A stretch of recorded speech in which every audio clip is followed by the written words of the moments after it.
Whiskers एक शरारती धारीदार बिल्ली है जिसे अपना पसंदीदा खिलौना चूहा बहुत पसंद है। एक दिन घर में खूब दौड़ भाग और मस्ती करने के बाद उसे पता चलता है कि उसका प्रिय चूहा गायब हो गया है। उसे ढूंढने के लिए विस्कर्स अपने आरामदायक घर से बाहर एक रोमांचक सफर पर निकल पड़ती है।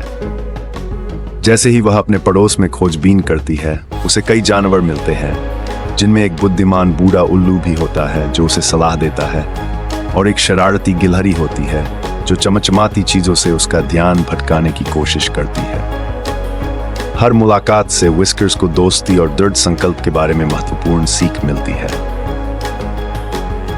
कई मजेदार घटनाओं के बाद, जिनमें एक ऊंचे पेड़ पर चढ़ना और एक व्यस्त बाजार में दौड़ लगाना शामिल है, अंततः विस्कर्स अपने खिलौना चूहे को एक दोस्ताना कुत्ते मैक्स के पास देखती है। कहानी के भावनात्मक चरम पर उसे अपना खिलौना वापस पाने के लिए मैक्स से समझौता करना पड़ता है। अंततः विस्कर्स अपने खिलौने के साथ घर लौटती है, लेकिन इस यात्रा से उसे नए दोस्त और कई यादगार अनुभव भी मिलते हैं।